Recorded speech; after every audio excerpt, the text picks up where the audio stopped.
Hello guys, welcome back to my YouTube channel. ഞാൻ ഇന്ന് വന്നിരിക്കുന്നത് ഓക്കാനം അല്ലെങ്കിൽ ഛർദി എന്നിവ അകറ്റാൻ ചില വീട്ടുവൈദ്യങ്ങളുമായിട്ടാണ് ഗൈസ്. ഒരാൾ കോട്ടുവായി ഇടുന്നത് കാണുമ്പോൾ നമുക്കും കോട്ടുവായി ഇടാൻ തോന്നുന്നത് നിങ്ങൾ ശ്രദ്ധിച്ചിട്ടുണ്ടോ? ഛർദിയുടെ കാര്യത്തിലും ഇതുപോലെ തന്നെയാണ്.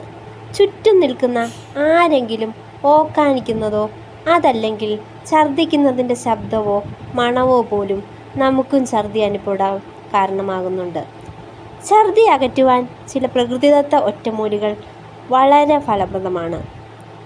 ഒരാൾ തുടർച്ചയായി ഛർദിക്കുന്നുണ്ടെങ്കിൽ ഓർമ്മിക്കേണ്ട പ്രധാന കാര്യം ആ വ്യക്തിയിൽ നിർജ്ജലീകരണം അഥവാ ഡീഹൈഡ്രേഷൻ സംഭവിക്കുന്നു എന്നുള്ളതാണ്. സ്ഥിരമായി ഛർദി അനുഭവപ്പെടുന്നില്ലെങ്കിൽ പേടിക്കാനൊന്നുമില്ല. എന്നാൽ ഇത് നിലനിൽക്കുന്നുവെങ്കിൽ അത് ഏതെങ്കിലും തരത്തിലുള്ള ആരോഗ്യ പ്രശ്നത്തിൻ്റെ ലക്ഷണമാകാം. സാധാരണ രീതിയിൽ ഉണ്ടാകുന്ന ഓക്കാനവും ഛർദിയും കുറയ്ക്കാൻ സഹായിക്കുന്ന മികച്ച പ്രതിവിധികൾ നമുക്ക് ഇന്ന് പരിചയപ്പെടാം. ഒന്നാമതായിട്ട് സാവധാനം ഭക്ഷണം കഴിക്കുക. ആരോഗ്യകരമായ ശരീരം നിലനിർത്തുന്നതിന് നിങ്ങൾ പിന്തുടരുന്ന ഭക്ഷണക്രമം ഒരു പ്രധാന പങ്ക് വഹിക്കുന്നു. എന്നിരുന്നാലും നിങ്ങൾ ഭക്ഷണം കഴിക്കുന്ന രീതിയും ഒരുപോലെ പ്രധാനമാണ്. നിങ്ങളുടെ ഭക്ഷണം നിങ്ങൾ തിടുക്കത്തിൽ കഴിക്കുകയാണെങ്കിൽ അത് ഓക്കാനത്തിന് കാരണമാകും. ഭക്ഷണം ഓരോ ഉരുളകളാക്കി സാവധാനം എല്ലാ പല്ലുകളും ഉപയോഗിച്ച് നന്നായി ചവച്ചരച്ച് കഴിച്ചാൽ അത് പൂർണ്ണമായും ദഹിപ്പിക്കപ്പെടും. ഫൈബർ അടങ്ങിയ ഭക്ഷണങ്ങൾ ഭക്ഷണക്രമത്തിൽ ഉൾപ്പെടുത്തേണ്ടതാണ്. അതുവഴി നിങ്ങൾക്ക് സമയമെടുത്ത് ഭക്ഷണം ചവച്ചരച്ച് കഴിക്കുന്നു. നിങ്ങളുടെ മനസ്സിന് പിരിമുറുക്കമില്ലാത്ത വിധം നിങ്ങളുടെ ചുറ്റുമുള്ള അന്തരീക്ഷം മനോഹരമാക്കുക.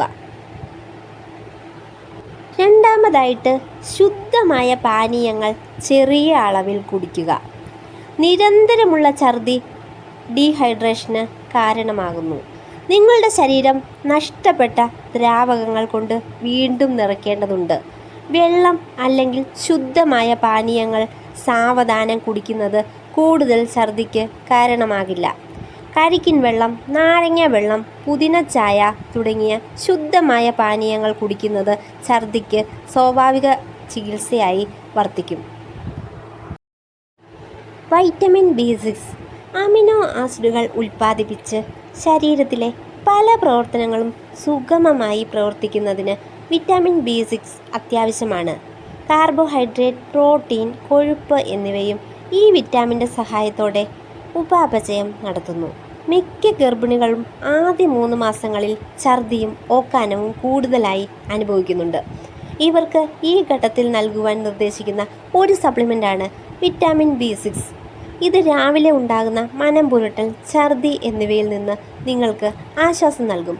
നട്ട്സ്, ഉണങ്ങിയ പഴങ്ങൾ, ഏത്തപ്പഴം, അവോക്കാഡോ എന്നിവയിലാണ് വിറ്റാമിൻ B6 കൂടുതലായി അടങ്ങിയിരിക്കുന്നത്. നിരവധി ആരോഗ്യ പ്രശ്നങ്ങൾ ചികിത്സിക്കുന്നതിൽ ആരോമോതെറാപ്പിക്ക് വളരെ പ്രാധാന്യമുണ്ട്. ഛർദിക്ക് ഏറ്റവും നല്ലതും സുരക്ഷിതവുമായ പരിഹാരമാണ് ഇത്. പ്രത്യേകിച്ചും ഓക്കാനം, ഛർദി എന്നിവ ഗർഭധാരണവുമായി ബന്ധപ്പെട്ടതാണെങ്കിലും ഇത് ഉപയോഗിക്കാം. ഛർദിക്കണമെന്ന തോന്നൽ കുറയ്ക്കാനായിട്ട് ഒരു നാരങ്ങ പകുതിയായി കട്ട് ചെയ്ത് അത് മണക്കുക എന്നുള്ളതാണ്. ഇനി നിങ്ങൾക്ക് ഉപയോഗിക്കാം കഞ്ഞിവെള്ളം. ദഹന സംബന്ധമായ പ്രശ്നങ്ങളാണ് പലരിലും ഛർദിക്ക് പ്രധാന കാരണം. നിങ്ങളുടെ ദഹന പ്രശ്നങ്ങൾ പരിഹരിക്കുന്നതിലൂടെ ഛർദിക്ക് ഒരു മികച്ച പരിഹാരമായി കഞ്ഞിവെള്ളം ഫലം ചെയ്യുന്നു. ചൂട് കഞ്ഞിവെള്ളത്തിൽ ഉപ്പിട്ട് കുടിക്കുന്നത് ഛർദി അകറ്റാൻ സഹായിക്കുന്ന മികച്ച പ്രതിവിധിയാണ്. 24 മണിക്കൂറിലധികം ഛർദി തുടർന്നാൽ നിങ്ങൾക്ക് ഡീഹൈഡ്രേഷൻ ഉണ്ടാകാൻ ചാൻസ് ഉണ്ടാവാം. അതുകൊണ്ട് നിങ്ങൾ പെട്ടെന്ന് ഡോക്ടറെ സമീപിക്കേണ്ടതാണ്. അതുപോലെ തന്നെ ഈ ലക്ഷണങ്ങളുണ്ടെങ്കിലും ഡോക്ടറെ സന്ദർശിക്കേണ്ടതാണ്. കടുത്ത തലവേദന, ഛർദിയിൽ രക്തത്തിൻ്റെ അംശം, ഛർദിയോടൊപ്പം കടുത്ത പനി, വയറിളക്കം ഉണ്ടെങ്കിലും പിന്നെ കടുത്ത ക്ഷീണം, തളർച്ച എല്ലാം ഉണ്ടെങ്കിലും നിങ്ങൾ ഡോക്ടറെ സന്ദർശിക്കേണ്ടതാണ്. ഛർദിക്കാൻ വരുന്നു എന്ന തോന്നൽ പ്രശ്നകരമായ ഒരു അവസ്ഥയെ സൂചിപ്പിക്കുന്നില്ല. ചുറ്റുപാടുകളോ നിങ്ങൾ കഴിക്കുന്ന ഭക്ഷണത്തോടോ അതൃപ്തി പ്രകടിപ്പിക്കുന്നതിനുള്ള നമ്മുടെ ശരീരത്തിൻ്റെ ഒരു മാർഗമാണ് ഛർദി. യാത്രക്കിടയിൽ നിങ്ങൾക്ക് ഛർദി ഉണ്ടാകാറുണ്ടോ? കുറയ്ക്കാൻ ചില കുറുക്കുവഴികൾ നമുക്ക് പരിചയപ്പെടാം. യാത്രക്കിടയിലെ ഛർദി അഥവാ വൊമിറ്റിംഗ്. പലർക്കും ഒരു പേടി സ്വപ്നമാണ് ഈ വൊമിറ്റിംഗ്. മോഷൻ സിക്നസ് എന്നാണ് ഈ അവസ്ഥയെ പറയുന്നത്. ഈ പ്രശ്നം കാരണം പലരും ദൂരയാത്രകൾ മാറ്റിവെക്കാറുണ്ട്. നമ്മുടെ മസ്തിഷ്കത്തിൽ കണ്ണ്, ചെവി, പേശികൾ, സന്ധികൾ എന്നീ അവയവങ്ങളിൽ നിന്നുള്ള സിഗ്നലുകൾ മാറി മാറി വരുമ്പോൾ ഉണ്ടാകുന്ന കൺഫ്യൂസ്ഡ് റിയാക്ഷൻ അഥവാ ബ്രെയിൻസ് കൺഫ്യൂസ്ഡ് റിയാക്ഷനാണ് motion sickness. Car, bus, boat, കപ്പൽ, പ്ലെയിൻ, അമ്യൂസ്മെൻറ്റ് പാർക്കുകളിലെ റൈഡുകൾ എന്നിവയിലെല്ലാം ഇരിക്കുമ്പോൾ മോഷൻ സിക്നസ് കടന്നു വരാറുണ്ട്. സാധാരണയായിട്ട് സ്ത്രീകളിലും കുട്ടികളിലുമാണ് ഈ ബുദ്ധിമുട്ടുകൾ കാണുന്നത്. തുടർച്ചയായ യാത്രയിൽ അസ്വസ്ഥമായി തുടങ്ങുന്ന ബുദ്ധിമുട്ട് വയറെരിച്ചിൽ, ഓക്കാനം, ദേഹാസ്വസ്ഥ്യം, തലകറക്കം, പുളിച്ചു തികട്ടൽ, ശ്വാസം മുട്ടൽ തുടങ്ങിയ ലക്ഷണങ്ങൾ ഛർദിയായി പരിണമിക്കാം. ഗർഭിണികൾ, 12 വയസ്സുവരെയുള്ള കുട്ടികൾ, പെൺകുട്ടികളിൽ ആർത്തവമുള്ള സമയം, ചെവിയുടെ രോഗങ്ങളുള്ളവർ, പാർക്കിൻസൺ രോഗികൾ എന്നിവരിൽ യാത്രയിലെ ഛർദി വളരെ കൂടുതലാണ്. ലക്ഷണങ്ങൾ ശ്രദ്ധിക്കാം. തുടരെയുള്ള ശ്വാസമെടുക്കുന്നതിൽ തുടങ്ങി തലവേദന വന്ന് തണുത്തു വിയർത്ത് ഛർദിയിൽ അവസാനിക്കാറാണ് പതിവ്. പക്ഷെ എല്ലാവർക്കും എല്ലാ ലക്ഷണങ്ങളും വരണമെന്നില്ല കേട്ടോ. ഇത്തരം ബുദ്ധിമുട്ടുള്ളവരിൽ അധിക പരിശോധനകൾ ഡോക്ടർ ആവശ്യപ്പെടാറില്ല. പലർക്കും യാത്രയ്ക്ക് ശേഷം പ്രശ്നങ്ങൾ കാണപ്പെടില്ല. എങ്കിലും തുടർച്ചയായ ഛർദി രക്തസമ്മർദ്ദം കുറയ്ക്കാനും ഡീഹൈഡ്രേഷൻ ഉണ്ടാകാനും കാരണമാകാറുണ്ട്. യാത്രയിലെ ഛർദി കുറയ്ക്കാൻ ചില കുറുക്കുവഴികൾ നമുക്ക് പരീക്ഷിക്കാം. യാത്രയ്ക്ക് മുൻപ് മിതമായ ആഹാരം മാത്രം കഴിക്കാൻ ശ്രദ്ധിക്കുക. വയർ നിറയെ കഴിക്കാതിരിക്കുക. ഇനി എണ്ണമയമുള്ള വറുത്ത ആഹാരങ്ങൾ ഒഴിവാക്കുക. ഇനിയുള്ളത് യാത്രയ്ക്ക് മുൻപ് പുകവലി, മദ്യപാനം എന്നിവ ഒരിക്കലും പാടില്ല. ഛർദിയുള്ള ലക്ഷണങ്ങൾ കണ്ടാൽ മുഖത്തേക്ക് വായു ലഭിക്കാൻ AC വെൻറ്റ് അല്ലെങ്കിൽ വാഹനത്തിൻ്റെ ഡോറിൻ്റെ ഗ്ലാസ് താഴ്ത്തി അതിന് സമീപം നിങ്ങൾ ഇരിക്കുക. വാഹനമോടുമ്പോൾ ഫോൺ, പുസ്തകം, ലാപ്ടോപ്പ് എന്നിവ ഉപയോഗിക്കാതിരിക്കുക. കാറിൻ്റെ മുൻസീറ്റിൽ ഇരിക്കുക അല്ലെങ്കിൽ വാഹനത്തിൻ്റെ അധികം കുലുക്കമില്ലാത്ത സ്ഥലത്ത് ഇരിക്കാൻ ശ്രദ്ധിക്കണം.